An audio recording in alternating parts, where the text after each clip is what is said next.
भारतीय अंतरिक्ष यात्री group captain Shubhanshu Shukla axiom 4 mission के तहत अंतर्राष्ट्रीय अंतरिक्ष स्टेशन ISS पर 12 दिन से हैं। ये मिशन 25 जून 2025 को फ्लोरिडा के कैनेडी स्पेस सेंटर से स्पेस एक्स के फाल्कन 9 रॉकेट पर लॉन्च हुआ था। शुभांशु और उनके साथी अंतरिक्ष यात्री कमांडर पेगी विटसन, स्लावोस उजांस्की और टिबोर कपू 10 जुलाई 2025 के बाद कभी भी धरती पर लौट सकते हैं।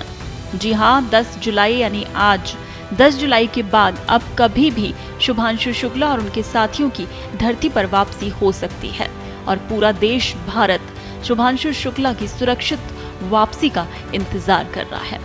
यूरोपियन स्पेस एजेंसी ने संकेत दिया है कि उनकी वापसी 14 जुलाई से पहले संभव नहीं है, यानी कि 3-4 दिन की देरी हो सकती है। तो आइए समझते हैं इस देरी की वजह क्या है। शुभांशु शुक्ला और एक्सियम 4 क्रू की धरती पर वापसी में 3-4 दिन की देरी की कई संभावित वजह हैं, जो तकनीकी और मौसमी कारकों से जुड़ी हैं। सबसे पहला है फ्लोरिडा तट पर खराब मौसम। एक्सियम 4 क्रू स्पेसएक्स के ड्रैगन कैप्सूल ग्रेस में धरती पर लौटेगा, जो फ्लोरिडा तट के पास अटलांटिक महासागर या मैक्सिको की खाड़ी में सॉफ्ट स्प्लैश डाउन करेगा, यानी पानी में उतरेगा। लेकिन अगर इस क्षेत्र में तेज हवाएं, बारिश या तूफान जैसी मौसमी परेशानियां हों तो स्प्लैश डाउन सुरक्षित नहीं होगा। ESA और नासा ने बताया कि मौसम की स्थिति के कारण वापसी को 14 जुलाई तक टाला जा सकता है।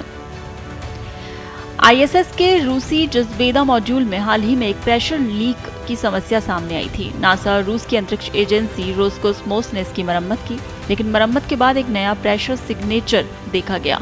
इसकी जांच के लिए नासा और रोसकोस्मोस को और समय चाहिए, जिसके कारण एक्सियम 4 की लॉन्चर वापसी में देरी हुई। और ये जांच इसलिए जरूरी है क्योंकि ISS एक बंद वातावरण है। किसी भी नए क्रू को जोड़ने या मौजूदा क्रू को वापस लाने से पहले स्टेशन की सुरक्षा सुनिश्चित करनी होती है। वहीं आगे बात करें तो एक्सियम 4 मिशन की लॉन्च प्रक्रिया में भी कई बार देरी हुई थी, जैसे फाल्कन 9 रॉकेट में liquid oxygen leak, dragon capsule के इलेक्ट्रिकल हार्नेस में समस्या और मौसम की खराबी। इन तकनीकी समस्याओं ने मिशन को जून 2025 के अंत तक खींच दिया। तो वापसी के लिए भी ड्रैगन कैप्सूल की पूरी जांच जरूरी है ताकि क्रू सुरक्षित लौट सके। इसके अलावा ISS और ड्रैगन कैप्सूल की कक्षा को समायोजित करने के लिए सटीक समय चाहिए।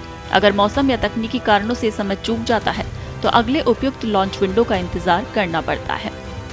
इधर ISS पर कई मिशन एक साथ चल रहे हैं, जैसे क्रू 10 और क्रू 11। इन मिशनों के लिए डॉकिंग पोर्ट सीमित है। एक्सियम 4 का ड्रैगन कैप्सूल एक खास डॉकिंग पोर्ट पर है। अगर अन्य मिशनों के कारण शेड्यूल में बदलाव होता है तो भी वापसी में देरी हो सकती है। हालांकि नासा इस सुनिश्चित करता है कि एक मिशन की वापसी और दूसरे की लॉन्चिंग के बीच कम से कम 48 घंटे का अंतर हो, ताकि स्प्लैश डाउन के बाद ड्रैगन कैप्सूल की जांच हो सके।